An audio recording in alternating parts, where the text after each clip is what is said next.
Hello friends, स्वागत है एक बार फिर से मेरे अपने यूट्यूब चैनल स्टडी जीके पर। जैसा कि आप सबको पता है कि ये जो सीरीज़ है वो इतिहास स्पेशल सीरीज़ है, जिसमें हम अभी प्राचीन भारत के बारे में अध्ययन कर रहे थे। इससे पहले वाली वीडियो में मैंने ये बताया है कि इतिहास फाउंडेशन कोर्स में हम क्या क्या पढ़ेंगे, जो फर्स्ट वीडियो है। सेकंड वीडियो में मैंने बताया कि जो स्पेशल प्राचीन भारत के इतिहास के लिए आर एस शर्मा की बुक है, उस बुक में क्या क्या दिया हुआ है उसका एक छोटा सा इंट्रोडक्शन सेकंड वीडियो में दिया गया था। और थर्ड वीडियो से हमने स्टडी जो चैप्टर 1 है उससे स्टार्ट की थी, और चैप्टर 1 हमने इससे पहले वाली वीडियो तक कंप्लीट कर लिया था। तो अब अपन आते हैं चैप्टर 2 पर, जो कि प्राचीन भारत के इतिहास का आर एस शर्मा का चैप्टर 2 है। और ये चैप्टर बताता है अपने को प्राचीन भारत के आधुनिक इतिहासकार के रूप में। किसके बारे में? चैप्टर 2 जो है वो है प्राचीन भारत, यानी कि जो अपन प्राचीन भारत का अध्ययन कर रहे हैं आर एस शर्मा की बुक से, उस प्राचीन भारत के जो इतिहास है उसका जो वर्णन है वो कैसे किया गया है, किसने किया है।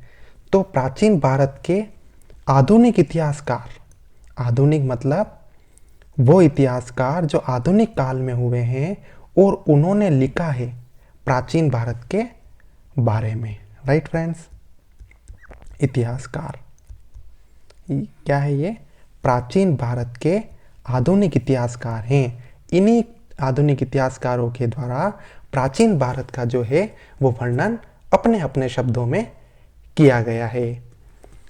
इससे पहले जो मैंने फर्स्ट वीडियो बनाई थी फ्रेंड्स, जिसमें मैंने इतिहास स्पेशल जो कोर्स है उसके बारे में बताया था, और उसके अगले वाली जो वीडियो बनाई थी मैंने, जिसमें मैंने बताया था कि इस बुक में अपन कौन कौन सी चीज़ों के बारे में पढ़ेंगे, उसी वीडियो में मैंने आपको सेकंड लाइन में पढ़ा था कि इस बुक में हम इतिहास के स्वरूप, उसके महत्व और उसके स्रोतों पर चर्चा करेंगे। तो महत्व की चर्चा अपन ने इससे जस्ट पहले वाले चैप्टर 1 में की थी, और इसमें जो चर्चा करेंगे स्वरूप के बारे में। जो अपन ने जो आर एस शर्मा की बुक है उसमें क्या पढ़ेंगे, उस बुक का इंट्रोडक्शन पहले ही पहले पेज पर दिया गया है। उसमें लिखा गया है इस बुक में इतिहास के स्वरूप को बताया गया है। तो स्वरूप का क्या तात्पर्य है? स्वरूप का तात्पर्य है इतिहास लिखने का तरीका, यानी इतिहास लिखने का तरीका। इतिहास लिखने का तरीका से तात्पर्य है अलग अलग व्यक्तियों के दृष्टिकोण से इतिहास लेखन। अलग अलग व्यक्तियों के दृष्टिकोण से इतिहास लेखन मतलब जो आधुनिक इतिहासकार हैं, उन आधुनिक इतिहासकारों में एक है राष्ट्रवादी इतिहास लेखक, एक है औपनिवेशिकवादी इतिहास लेखक,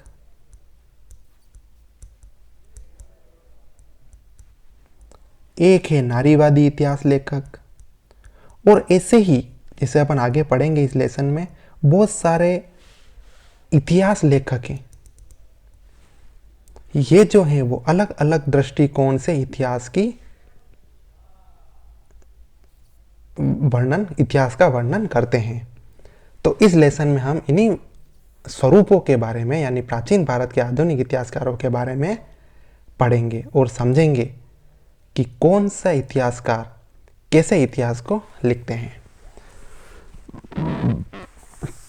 तो इसमें जो सबसे पहला जो पॉइंट दिया गया है वो है औपनिवेशिक दृष्टिकोण और उनका योगदान। औपनिवेशिक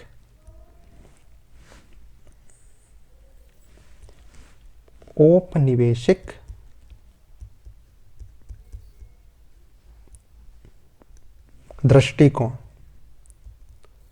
औपनिवेशिक दृष्टिकोण और उनका योगदान। अब देखो फ्रेंड्स, सबसे पहले अपने को इसमें यह समझना पड़ेगा कि औपनिवेशिक कौन है। औपनिवेशिक कौन है? जब भारत में 1600 ईस्वी में जब भारत में 1600 ईस्वी में अंग्रेज भारत में व्यापार करने के लिए आए, उस व्यापार करने के दौरान उन्होंने अपने भारत का इतिहास लिखना शुरू किया। क्यों लिखना शुरू किया? क्योंकि वो ये मानते थे कि भारत पर अधिकार करने के लिए भारत को समझना बहुत आवश्यक है। इसीलिए जब भारत में व्यापार करने के लिए व्यापारी यूरोप के देशों से आए, तब वो अपने साथ क्या लेकर आए? इतिहासकार मतलब जो इतिहासकार को लिखता है, उनको लेकर आए और उन्होंने भारत के इतिहास को लिखना प्रारंभ किया। अब उन्होंने कैसे लिखना प्रारंभ किया? जो अपने प्राचीन भारतीय ग्रंथ हैं, उन ग्रंथों को उन्होंने खंगाला, उन्होंने उन्हें पढ़ा। जब उनको वो भाषा समझ में नहीं आई, तब उन्होंने अपने जो भारतीय विद्वान हैं उनकी मदद लेकर उस भाषा को समझा और समझने के बाद उसका इतिहास लिखा। राइट फ्रेंड्स, उसका इतिहास लिखा। तो इन औपनिवेशिक इतिहासकारों द्वारा लिखा गया जो इतिहास है वो औपनिवेशिक दृष्टिकोण के रूप में कहलाता है।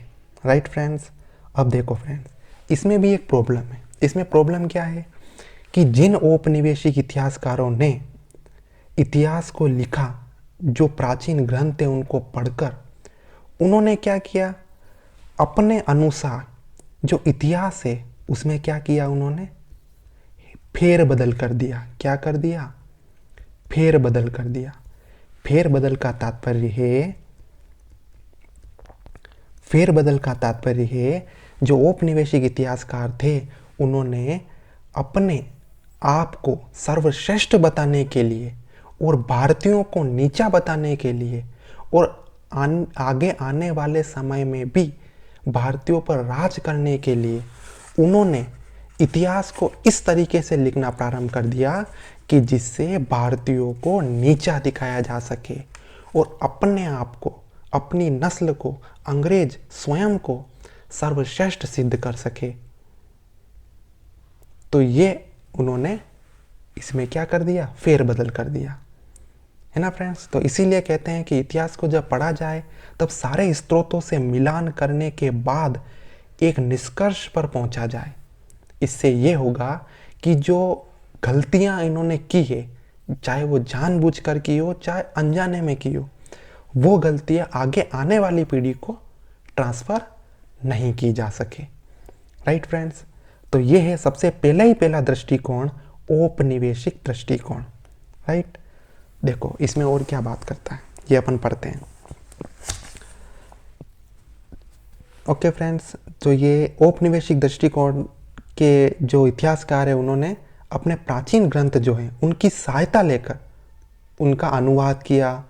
उन जो ग्रंथ थे उनको अपनी भाषा में, अंग्रेजी भाषा में, यूनानी भाषा में, ईरानी भाषा में अनुवाद किया ताकि वो जो आने वाली पीढ़ी, जो अंग्रेज पीढ़ी है, उनको समझा सके और अपना जो राज है जो वो भारत पर करते थे उसका जो स्थापत्य है वो आने वाले समय में भी स्थापित रख सके।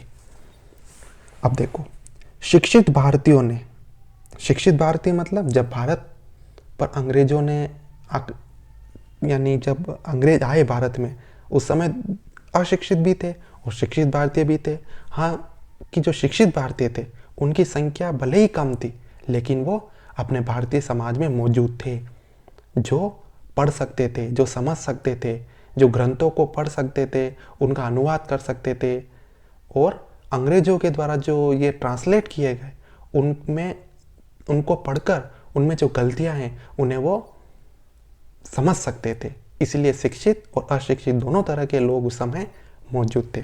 तो उन अशिक्षित और शिक्षित लोगों में से जो शिक्षित व्यक्ति थे, जो भारतीय थे, वो शिक्षित भारतीयों ने अपने पारंपरिक इतिहास को हस्तलिखित महाकाव्यों, पुराणों और आत्मकथात्मक साहित्य के रूप में भले ही संजोए कर रखा हो, परंतु प्राचीन भारत के इतिहास में आधुनिक अनुसंधान की शुरुआत 18वीं शताब्दी के उत्तरार्ध में ही ब्रिटिश औपनिवेशिक प्रशासन की आवश्यकताओं की पूर्ति के लिए हुई। इस लाइन में ये क्या कहना चाहता है, यानी कि जो औपनिवेशिक मतलब जब अंग्रेज भारत में आए उससे पहले भी जो भारतीय शिक्षित वर्ग था उन्होंने भारत के इतिहास को संजो कर रखा था। यानी उन्होंने जो भारतीय इतिहास है उनको लिखकर उनको ग्रंथों में संजो कर रख रखा था। लेकिन जब अंग्रेज भारत में आए तब 1857 के आसपास 1765 में जब उन्होंने प्लासी का युद्ध, और जब 1757 में जब 1757 में जब प्लासी का युद्ध और 1764 में जब बक्सर का युद्ध उन्होंने जीता, इन दोनों युद्ध को जीतने के बाद उन अंग्रेजों ने अपनी आवश्यकताओं के लिए मतलब भारत पर अपना राजतंत्र स्थापित करने, उस अस्तित्व को बनाए रखने के लिए उन्होंने प्राचीन ग्रंथों के जो भारतीय प्राचीन ग्रंथ है उनका अध्ययन प्रारंभ किया, उसका अनुवाद प्रारंभ किया और उसको समझना प्रारंभ किया और उन्होंने संजोए कर रखना, इन ग्रंथों को संजोए कर रखना प्रारंभ किया। तो मतलब जो भारतीय शिक्षित वर्ग था वो भी पहले यानी जो प्राचीन ग्रंथ है उनको संजोए कर रखते थे, लेकिन ये जो शुरुआत है वो किसने की थी? अंग्रेजों ने अपने आवश्यकता के अनुसार की थी। किसके लिए की थी? औपनिवेशिक प्रशासन, यानी जो उन्होंने प्रशासन जो एडमिनिस्ट्रेशन उन्होंने भारत में बना रखा था उसके आवश्यकताओं की पूर्ति के लिए। ओके फ्रेंड्स, अब देखो सन 1765 ईस्वी में जब बिहार, अभी बताया ना 1764 में बक्सर का युद्ध हुआ, उसके बाद बिहार और जो बंगाल की जमींदारी थी वो किसके पास आ गई? अंग्रेजों के पास आ गई। तो सन 1765 ईस्वी में जब बिहार और बंगाल ईस्ट इंडिया कंपनी के अधीन हुआ तो उन्हें विरासत में मिले हिंदू नियमों के जरिए प्रशासन को चलाने में मुश्किलों का सामना करना पड़ रहा था। मतलब जब 1764 ईस्वी में बक्सर का युद्ध हुआ और 1765 ईस्वी में जब उनको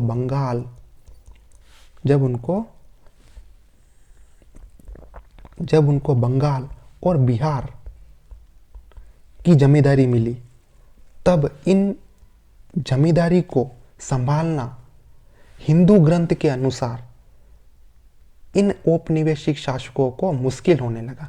क्यों? क्योंकि जो पहले बंगाल और बिहार पर कैसे कर वसूला जाएगा, कैसी शासन व्यवस्था होगी, कैसा प्रशासन होगा, ये सारे जो किसके अनुसार होता था? किसके अनुसार होता था? हिंदू ग्रंथों के अनुसार होता था। किसके अनुसार होता था? हिंदू ग्रंथों के अनुसार होता था। लेकिन अब ये किसके अंडर में आ गए हैं? 1765 ईस्वी के बाद अंग्रेजों के अंडर में आ गए। किसके अंडर में आ गए? अंग्रेजों के अंडर में। तो अब अंग्रेज जो है वो इस पर शासन चलाने में क्या है? असमर्थ हैं। क्यों असमर्थ हैं? क्योंकि वो हिंदू ग्रंथों को समझ नहीं पा रहे हैं। इसीलिए उन्होंने क्या किया, फिर जो भारतीय जो प्राचीन ग्रंथ है उनको क्या किया? पढ़ना प्रारंभ किया, उन्हें समझना प्रारंभ किया, उन्हें लिखना प्रारंभ किया, उन्हें संग्रह करना प्रारंभ किया और उन्हें धीरे धीरे वो आगे लेते गए। ओके फ्रेंड्स, इसीलिए सन 1776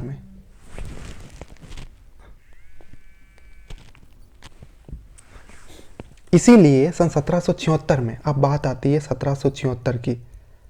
1776 मतलब 1773 में क्या आया था? 1773 में क्या आया था? Regulating act. इस रेगुलेटिंग एक्ट के बाद 1776 में क्या हुआ दोस्तों? इसीलिए यानी किस लिए ये जो हिंदू ग्रंथ है वो जो अंग्रेज है, जो औपनिवेशिक शासक है, वो नहीं समझ पा रहे हैं। इन के जरिए वो बंगाल और बिहार पर जो है वो शासन नहीं कर पा रहे, उसका एडमिनिस्ट्रेशन नहीं चला पा रहे।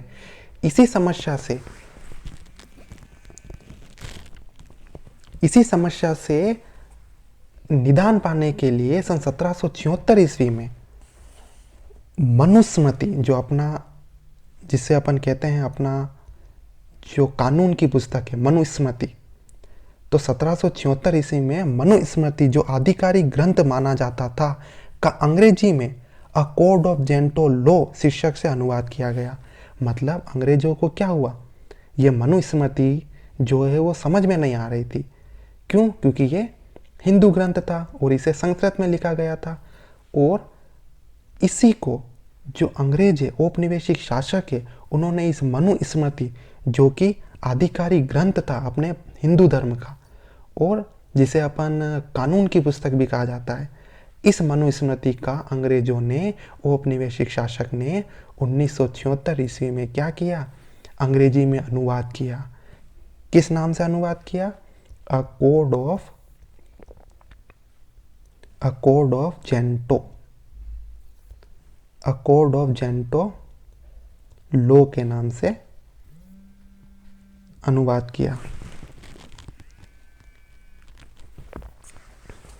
अ कोड ऑफ जेंटो लॉ के नाम से उन्होंने इसका अनुवाद किया। ओके फ्रेंड्स, क्यों? क्योंकि वो शासक चलाना है उनको, अब एडमिनिस्ट्रेशन संभालना है बंगाल और बिहार का, जो वो इन हिंदू ग्रंथों से नहीं संभाल पा रहे हैं, है ना फ्रेंड्स।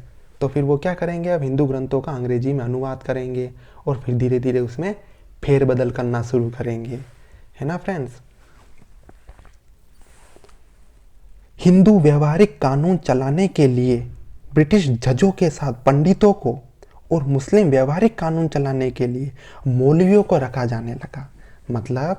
मतलब जो अंग्रेज है वो हिंदू कानून नहीं चला पा रहे हैं, क्योंकि वो हिंदू ग्रंथों के को फॉलो करने में उनको मुश्किल हो रही है, और मुस्लिम ग्रंथों को भी उनको फॉलो करने में मुश्किल हो रही है। इसीलिए अब अंग्रेजों ने क्या किया? जो ब्रिटिश जज थे, जो उनके द्वारा, अंग्रेजों के द्वारा जो जज भारत में भेजे जाते थे, उन जजों के साथ, यानी जो हिंदू कानून है उनको समझने के लिए किनको? पंडितों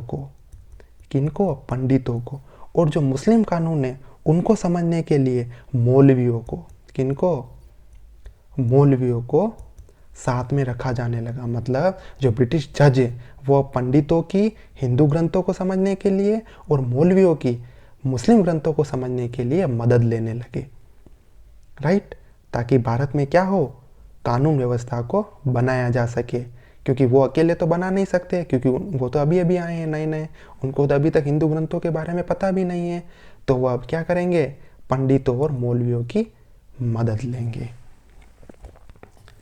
प्राचीन नियमों और प्रथाओं को समझने का शुरुआती प्रयास, यानी जो प्राचीन नियम है, जो हिंदू धर्म के नियम है, जो हिंदू धर्मों की प्रथाएं हैं, जो सती प्रथा एक हिंदू धर्म की प्रथा है, यानी जो होती थी पहले, अब तो नहीं होती है, जो ये बाल विवाह जो भी प्रथाएं हैं, उनको समझने के लिए वो जो शुरुआती प्रयास कब से शुरू हो गया? 1773 ईस्वी से 1765 ईस्वी से, इसके आसपास से लगभग वो शुरू हो गया।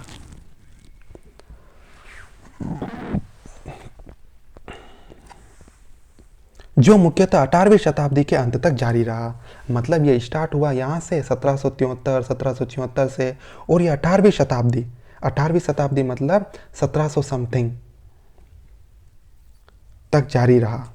और क्या किया गया? देखो, एक तो सबसे पहले उन्होंने क्या थी? मनुस्मृति का अ कोड ऑफ जेंटो लॉ के नाम से उन्होंने इसका अनुवाद किया। फिर उन्होंने 1784 ईस्वी में एक और क्या किया? देखो, 1784, जब 1773 ईस्वी का रेगुलेटिंग एक्ट था, उस समय में 1784 ईस्वी में उन्होंने क्या किया? कलकत्ता में एशियाटिक सोसाइटी ऑफ बंगाल की स्थापना के रूप में फलीभूत हुआ। कलकत्ता में उन्होंने क्या बनाई? कलकत्ता जो बंगाल है वहाँ पर उन्होंने एशियाटिक सोसाइटी बनाई। क्या बनाई? Asiatic society.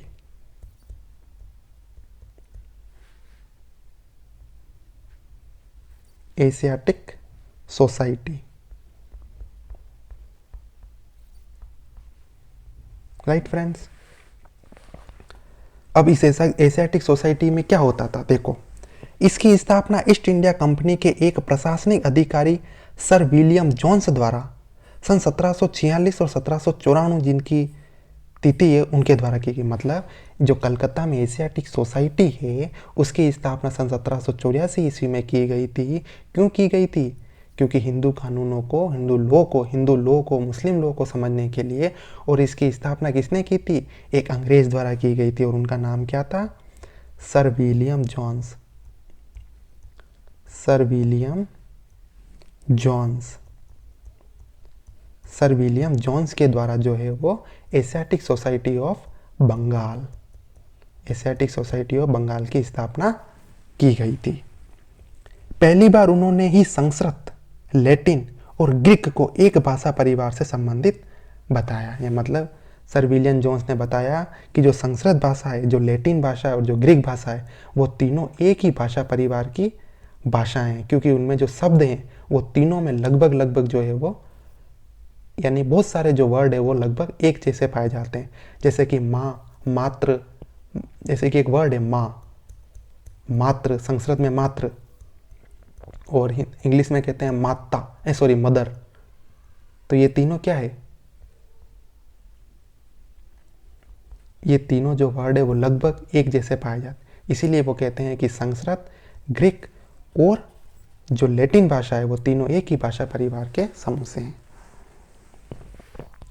सन 1789 ईस्वी में, यानी सन 1789 इसमें, यानी अब धीरे धीरे देखो आगे बढ़ रहे हैं। 1776 में आया था, अब ये शुरुआत हो चुकी है अंग्रेजों की। अब वो अनुवाद करते जाएंगे धीरे धीरे गीता का, रामायण का, महाभारत का, मनुस्मृति का, सबका अनुवाद करेंगे और उसको समझेंगे और उस पर बाद में फेर बदल करके अपने अनुसार उसको डाल देंगे। 1789 ईस्वी में उन्होंने एक नाटक अभिज्ञानम शाकुंतलम का अंग्रेजी में अनुवाद किया। अब देखो उन्होंने क्या किया, जो कालिदास द्वारा लिखा गया नाटक था, जो कालिदास द्वारा लिखा गया नाटक था, कौन सा, अभिज्ञानम शाकुंतलम, कौन सा, अभिज्ञानम शाकुंतलम, अभिज्ञानम शाकुंतलम, इसका जो है अंग्रेजों ने क्या किया, अंग्रेजी में अनुवाद किया। अब क्यों अनुवाद किया अंग्रेजी में अनुवाद, क्योंकि अभिज्ञानम शाकुंतलम जो है वो कालिदास द्वारा गुप्त काल में लिखा गया एक नाटक है, जिससे जो भारत की जो उस समय के जो सामाजिक व्यवस्था थी वो कैसी थी, वो उस नाटक के द्वारा पता चलती है। तो इस चीज को अंग्रेज क्या चाहते थे, जानना चाहते थे कि उस समय जो भारत की प्राचीन व्यवस्था कैसी थी, उसको जानना चाहते थे, समझना चाहते थे, ताकि उनको आसानी हो सके भारत पर राज करने में। तो इसीलिए उन्होंने अभिज्ञानम शाकुंतलम का अंग्रेजी में अनुवाद किया। और यह अनुवाद करने के बाद जो आने वाले फ्यूचर में, जो 1789 ईस्वी के बाद जो भी आगे, 1789 के बाद जो भी आगे अंग्रेज आए, उन्होंने इस अभिज्ञानम शाकुंतलम को पढ़ा, समझा, ताकि वो भारतीय परिस्थितियों को समझ पाए और वहाँ पर वो अच्छे से राज कर पाए। राइट। और क्या हुआ, सर्वप्रचलित हिंदू ग्रंथ भगवद गीता का अंग्रेजी में अनुवाद विल्किंस ने सन 1785 में किया। एक और आ गया ये 1785 ईस्वी में भगवद गीता का भी अनुवाद किया गया। किसके द्वारा किया गया, किसके द्वारा किया गया, विल्किंस के द्वारा। किसके द्वारा किया गया, विल्किंस के द्वारा किया गया। विल्किंस के द्वारा भी भगवद गीता का अनुवाद किया गया, ताकि वो भारतीय समाज को समझे और उसको अच्छे से चलाने में, वो उनके हिसाब से अच्छे चलाने में, अंग्रेजों के हिसाब से, उनको तो कुल मिलाकर राज करना था, ठीक है ना, तो वो उसको समझ सके। बम्बई एशियाटिक सोसाइटी की स्थापना सन 1804 में और ग्रेट ब्रिटेन एशियाटिक सोसाइटी की स्थापना सन 1823 में की गई। इसी क्रम में एक और काम किया गया आगे 1804 में और 1823 में। 1804 में तो की गई थी किसकी स्थापना, बॉम्बे एशियाटिक सोसाइटी की स्थापना, और 1823 में की गई थी ग्रेट ब्रिटेन एशियाटिक सोसाइटी की स्थापना। ये तो बॉम्बे, ये तो बॉम्बे एशियाटिक सोसाइटी की स्थापना, ये ग्रेट ब्रिटेन एशियाटिक सोसाइटी की स्थापना की गई थी। ये वो क्रम चलता रहेगा दोस्तों। ये जो अब उनकी शुरुआत हो चुकी है, वो ग्रंथों का अनुवाद करते जाएंगे और भारतीय जो जीवन है, जीवन व्यवस्था है जो प्राचीन काल की, उसको समझने के लिए इनका अनुवाद उनके द्वारा किया गया। विलियम जोन्स ने जोर देकर कहा कि, विलियम जोन्स कौन, जिन्होंने किसका अनुवाद किया था, जिन्होंने ईस्ट इंडिया कंपनी के एक प्रशासनिक अधिकारी विलियम जोन्स है, जिन्होंने कलकत्ता में एशियाटिक सोसाइटी ऑफ बंगाल, ये ये जो विलियम जोन्स है, उन्होंने कलकत्ता में जो एशियाटिक सोसाइटी ऑफ बंगाल की स्थापना की थी, उनकी चर्चा हो रही है कि विलियम जोन्स ने जोर देकर कहा कि यूरोपीय भाषाएं मूल रूप से संस्कृत और ईरानी भाषाओं के बहुत मिलती जुलती है। मतलब देखो अंग्रेज कितने तेज हैं। देखो फ्रेंड्स, यहाँ पर क्या कह रहे हैं कि विलियम जोन्स ने जोर देकर कहा कि यूरोपीय भाषाएं मूल रूप से संस्कृत और ईरानी भाषा से बहुत मिलती जुलती है। इसमें भी अंग्रेजों की अपनी क्या थी, चापलूसी थी। कैसे, मैं बताता हूँ। देखो जैसे विलियम जोन्स क्या बोलते हैं, विलियम जोन्स क्या बोलते हैं, विलियम जोन्स बोलते हैं कि जो भारत में जो बोली जाने वाली संस्कृत भाषा है ना, जो संस्कृत भाषा है वो यूरोपीय भाषाओं से क्या है, मिलती जुलती है। यूरोपीय भाषाओं से क्या है, मिलती जुलती है। यूरोपीय जो ईरानी भाषा है उससे मिलती जुलती है। पता है ऐसा क्यों बोला उन्होंने? सोचो क्यों बोला उन्होंने।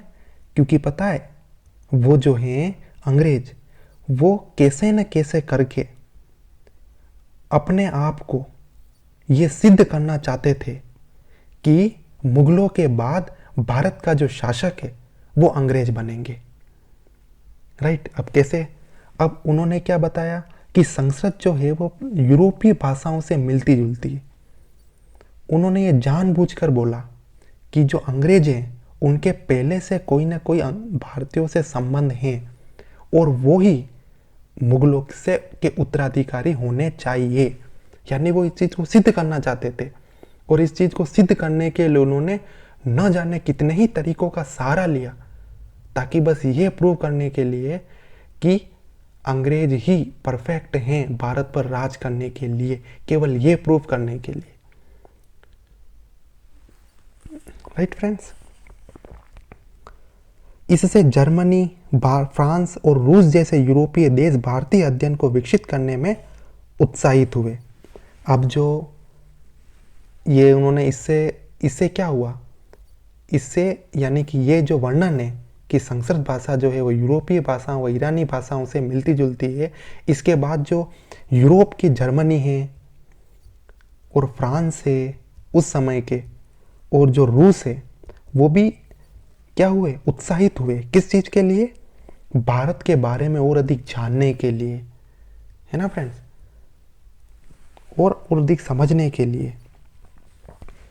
19वीं सदी के पूर्वार्ध में, 19वीं सदी के पूर्वार्ध में मतलब 1800 समथिंग के स्टार्ट में के समय यूनाइटेड किंगडम और अन्य यूरोपीय देशों में संस्कृत अध्ययन पीठ भी स्थापित हुए।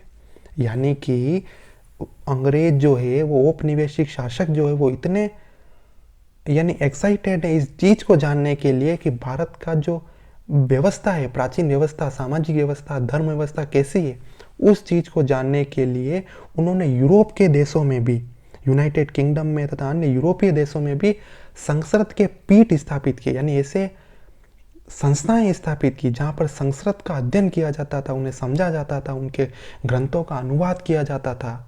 ऐसे पीठ स्थापित किए। ऐसा क्यों किया उन्होंने? क्योंकि उनका तो मेन मकसद क्या था, भारत के धर्म को समझना, सामाजिक व्यवस्था को समझना, प्रथा को समझना, कुप्रथा जो उनको समझना, और इन सारी चीज़ों का कैसा न कैसे करके अंग्रेज यूज़ करना चाहते थे भारत पर शासन करने के लिए। तो ये जो चीज़ है वो औपनिवेशिक दृष्टिकोण है। Right friends. और इसमें आगे दिया है कि भारतीय संदर्भ में अध्ययन को सबसे अधिक बढ़ावा जर्मनी के एफ मैक्स म्यूलर से मिला, जो इंग्लैंड में बसे थे। मतलब यानी जो मैक्स मूलर है, कौन है? Max Muller. जो मैक्स मूलर हैं उन्होंने भी जो भारत की जो संस्कृति है उसका अध्ययन जो है वो किया। जर्मनी के हैं ये। किसके? कहाँ के? जर्मनी के। सोचो कहाँ? United kingdom. जर्मनी भी अब यानी ये जानने के लिए लाला ही थे कि भारत की सामाजिक व्यवस्था कैसी थी। सन 1857 के विद्रोह ने अंग्रेजों को भली भांति समझा दिया कि जिन पराये देश के लोगों पर वे शासन कर रहे हैं उनके व्यवहार और सामाजिक व्यवस्था को गहराई से समझना अनिवार्य है। मतलब जब 1857 की जो क्रांति हुई थी, उस 1857 की क्रांति ने अंग्रेजों को ये समझा दिया कि जिस पराये देश में हम शासन करने के लिए आए हैं, उस पर भली भांति और अच्छी तरह से शासन करने के लिए उस देश के जो व्यवस्था है, उस देश की जो सामाजिक व्यवस्था है, उस देश की जो व्यवहार है, लोगों का व्यवहार, उसकी जो प्रथाएं हैं, उनको समझना आवश्यक है। क्यों? क्योंकि जब 1857 का विद्रोह क्यों हुआ था, बहुत सारे कारण थे। उसमें एक कारण ये भी था कि अंग्रेजों ने भारतीय समाज को जाने बिना ही जो राजनीतिक व्यवस्था थी, जो राजाओं के द्वारा व्यवस्था स्थापित की गई थी, उसमें उन्होंने फेरबदल करना, उसमें उन्होंने गड़बड़ करना स्टार्ट कर दिया था। इससे जो भारतीय लोग थे, जो राजवंश थे, जो राजा थे, जो उनके जो सामंत थे, वो सभी क्या हुए, नाराज हुए, और उन्होंने फिर ये 1857 का विद्रोह किया था। यानी बहुत सारे कारणों में एक कारण ये भी था कि अंग्रेजों के द्वारा पराये देश में बिना उस देश की सामाजिक व्यवस्था को जाने बिना उसमें क्या करना, उलटफेर करना, यानी उसमें गलत फेर करना, उलटफेर करना, है ना फ्रेंड्स। इसी प्रकार क्रिश्चियन मिशनरियों ने धर्मांतरण के लिए और ब्रिटिश साम्राज्य को सुदृढ़ करने के लिए हिंदू धर्म के विकारों को उजागर करने की कोशिश की। देखो अब ये क्या कर रहे हैं, जब अंग्रेजों ने हिंदू धर्म को, जब भारतीय समाज को, भारतीय सामाजिक व्यवस्था को समझना स्टार्ट कर दिया, तब अंग्रेजों ने क्या किया, भारत में क्रिश्चियन धर्म को फैलाने के लिए उन्होंने क्रिश्चियन धर्म के प्रचारक को भारत में भेजा।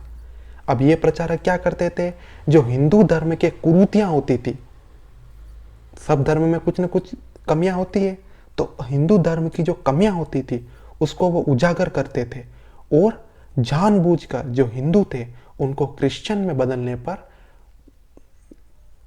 फोर्स करते थे। क्यों करते थे, इसका हम आगे पढ़ेंगे कारण, कि वो क्रिश्चियन में क्यों बदलना चाहते थे लोगों को। इसके बहुत सारे कारण हैं। तो यहाँ पर अभी इतना ही समझते हैं कि क्रिश्चियन मिशनरियों ने धर्मांतरण के लिए, यानी धर्म में परिवर्तन कराने के लिए लोगों के, और ब्रिटिश साम्राज्य को सुदृढ़ करने के लिए, और ब्रिटिश साम्राज्य को बंगाल से, बिहार से और आगे, पूरब से पश्चिम और उत्तर से दक्षिण तक फैलाने के लिए उन्होंने हिंदू धर्म के विकारों को क्या करना शुरू किया, उजागर करना शुरू किया। यानी उन्हें बताया कि देखो हिंदू धर्म में ये विकार है, इससे अच्छा तो आप क्रिश्चियन धर्म अपना, ये लोगों को जानबूझकर कहने लगे। जबकि वो विकार नहीं थे, उनको भी ऐसे विकारों के रूप में प्रकट किया जाता था इन लोगों के द्वारा, इन ब्रिटिश लोगों के द्वारा।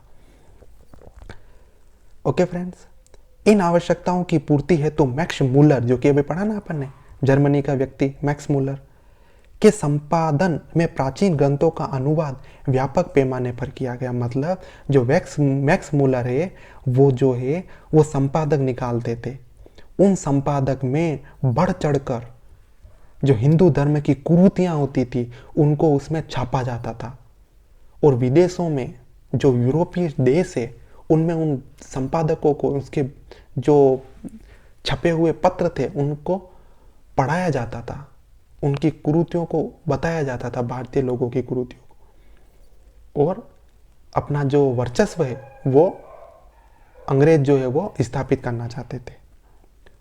पूर्वी पवित्र ग्रंथमाला sacred book of the east series के अंतर्गत कुल मिलाकर 50 ग्रंथों की अनुवाद श्रृंखला को प्रकाशित किया गया, जिसमें से कई विविध खंडों में है। मतलब इस मैक्स मूलर द्वारा जो संपादक निकाले जाते थे उसकी 50 से ज्यादा जो प्रतियां हैं, प्रतियां मतलब जो संपादक अनुश्रृंखला है, 50 से ज्यादा श्रृंखला निकाली गई, और उसमें उनका क्या फोकस था, भारतीय धर्म की जो कुरीतियां हैं उनको उजागर करना, और ब्रिटिश जो क्रिश्चियन धर्म है उसको स्थापित करना, और ब्रिटिश साम्राज्य को और अधिक क्षेत्रों में फैलाना। इनमें कुछ चीनी और ईरानी ग्रंथ भी शामिल थे, किंतु प्राचीन भारतीय ग्रंथों को प्रमुखता दी गई थी। मतलब ये जो 50 संपादक की जो श्रृंखला थी उसमें न केवल भारतीय ग्रंथों की कुरीतियों, जो हिंदू धर्म की कुरीतियों और हिंदू धर्म को जो ग्रंथ है उनको अनुवाद किया गया, बल्कि इसके साथ साथ चीनी और ईरानी जो ग्रंथ है उनका भी इन्होंने क्या किया, अनुवाद किया और इनकी कमियों को उजागर किया। लेकिन ज़्यादा फोकस इनका किन पर रहता था? हिंदू पर। क्योंकि ज़्यादा फोकस इनको किन पर रहता था? हिंदू धर्म पर रहता था। क्यों रहता था हिंदू धर्म पर? क्योंकि उनको पता था कि भारत जो है वो सोने की चिड़िया है, और उनका मेन फोकस क्या था? इस भारत जैसे पवित्र सोने की चिड़िया को लूटना। इसीलिए उन्होंने मैक्सिमम फोकस किस पे किया? हिंदू धर्म पर फोकस किया। राइट।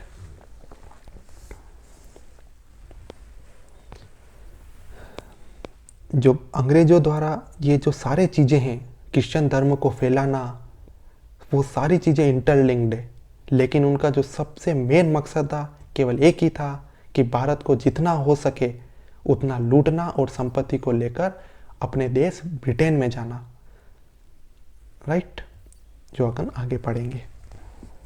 इन ग्रंथों एवं इन पर आधारित पुस्तकों की प्रस्तावना में मैक्स मूलर और अन्य पश्चिमी विद्वानों ने प्राचीन भारतीय इतिहास और समाज की प्रवृत्ति को बहुत ही सामान्यकृत ढंग से देखा।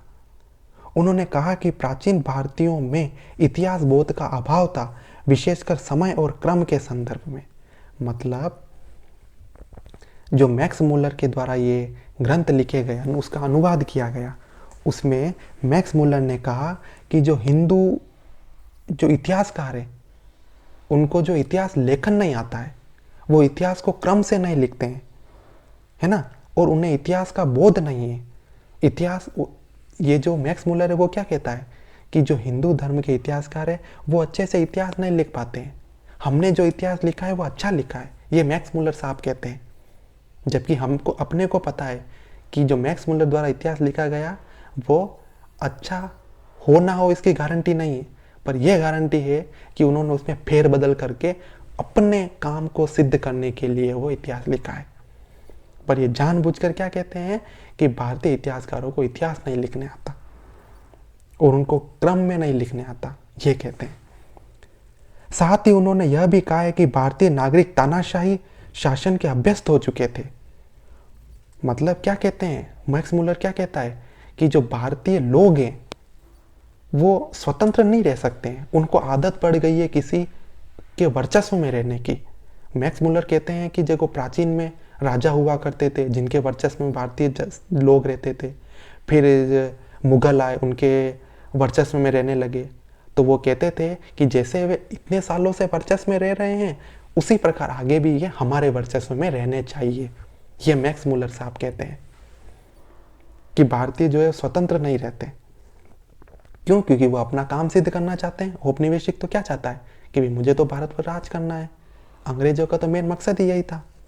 और वे अध्यात्मवाद तथा अपनी एक अलग दुनिया में इतने तल्लीन थे कि इन्हें इस दुनिया की समस्याओं से कोई सरोकार ही नहीं था। मतलब मैक्स मूलर कहते हैं कि जो भारतीय लोग हैं वो जो प्रार्थनाओं में, भगवान के चिंतन में, प्रकृति से प्रेम में इतने यानी इतने सम्मिलित रूप से इतने मिले हुए हैं, इतने घुले हुए हैं कि इनको इस दुनिया में क्या हो रहा है उसके कोई मतलब ही नहीं। ये मैक्स मूलर कहते हैं। क्यों कहते हैं? क्योंकि उनको क्या करना है। देखो एक चीज याद रखो, अंग्रेजों का मेन मकसद क्या है? उनका मेन मकसद है जैसे भी करके भारतीयों को नीचा सिद्ध करना और अपने आप को उच्च स्तर का सिद्ध करना, बस। और इसके लिए उन्होंने न जाने कितने सहारे लिए। तो उन्हीं में से ये मैक्स मूलर भी ऐसे ऐसे सहारे ले रहा है कि उन्होंने कहा कि भारतीयों को इतिहास नहीं लिखने आता, वो क्रम से इतिहास नहीं लिखते, भारतीय तो बस आध्यात्मवाद में डूबे रहते हैं, इनको इस दुनिया से कोई मतलब नहीं है, और इनके तो हिंदू धर्म में कितनी कुरीतियाँ हैं, हम क्रिश्चियन धर्म ला रहे हैं और उससे इन कुरीतियों को दूर हो जाएंगे और आप इन क्रिश्चियन धर्म को अपना लो। ये पर अपने को पता है कि इनका मकसद क्या है। पश्चिमी विद्वानों ने जोर देकर कहा कि भारतीयों ने न तो राष्ट्रवाद को अनुभव किया था और न ही किसी तरह के स्वयं शासन को। मतलब ये क्या कहते हैं मैक्स मूलर कि भारतीयों को स्वशासन आता ही नहीं है, भारतीय तो स्वयं से शासन कर ही नहीं सकते। ये मैक्स मूलर कहते हैं। क्यों कहता है ये? क्योंकि इसको क्या करना है, इसको तो राज करना है भारत पर, तभी तो ये कहेगा कि स्वशासन नहीं कर सकते हैं तो हम राज करेंगे। मगर बच्चों, ये जो बाद में 1947 में भारतीयों ने सिद्ध कर दिया कि हम अपने आप पर राज भी कर सकते हैं और स्वयं शासन भी कर सकते हैं, हमें तुम्हारी कोई आवश्यकता नहीं है। वो तो उस समय हम क्या कमज़ोर थे, इसलिए इन्होंने इतने सालों तक राज कर लिया, मगर अब अपन कमज़ोर नहीं हैं। राइट फ्रेंड्स, इससे आगे हम पढ़ेंगे नेक्स्ट वीडियो में, इसी को कंटिन्यू करेंगे। तो मिलते हैं नेक्स्ट वीडियो में।